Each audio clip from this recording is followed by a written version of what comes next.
웹툰 나 혼자만 레벨업을 그린 장성락 작가는 레드아이스 스튜디오의 대표이사입니다. 레드아이스 스튜디오는 주로 유명 웹소설을 웹툰화하는 콘텐츠 제작 회사인데 웹툰 제작 과정은 기획, 연출, 그림, 편집 순으로 각 단계마다 제작 구성원들이 따로 있다고 합니다. 주로 웹소설을 바탕으로 웹툰을 만드는 이유는 완성된 원작이 있으면 이야기가 어떻게 진행되는지 처음부터 끝까지 검토할 수 있다는 장점이 있기 때문이라고 합니다. 대표적으로는 나온랩 템빨, 전지적 독자 시점 등이 있습니다.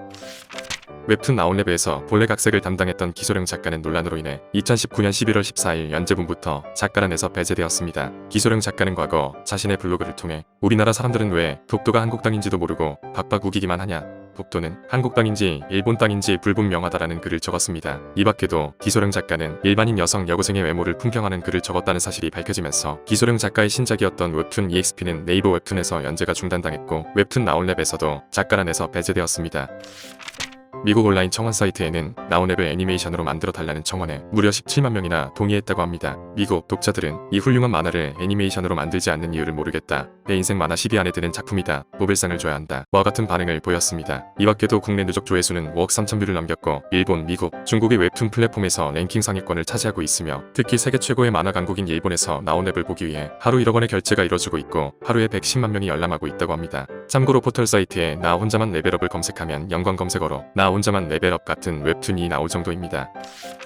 현재 일본에서 연재되고 있는 나온랩은 배경이 한국에서 일본으로 등장인물의 이름도 한국인 이름에서 일본인 이름으로 바뀌어 연재되고 있다고 합니다. 이러한 현지화 없이 한국의 지명, 이름, 스토리를 그대로 연재하게 되면 일부 일본인 독자들이 논란과 거부감이 들 수도 있기 때문이라고 합니다.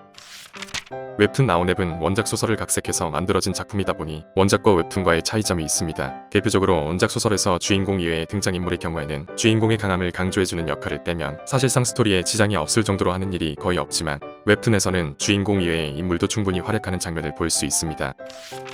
카카오 페이지에서 올해의 웹툰상을 받은 나온랩은 연재 초까지만 해도 독자들 사이에서 많은 논쟁이 있었는데 바로 주인공 성진우의 얼굴입니다. 연재 초 독자들은 성진우의 얼굴을 보고 원작 소설 표지와 성진우 얼굴이 너무 다르다, 너무 순하게 생겼다 등의 비판이 있었으나 추후 스토리가 진행되고 레벨업을 해서 강해진 주인공을 멋지게 그려내면서 이러한 비판들은 싹 사라졌다고 합니다.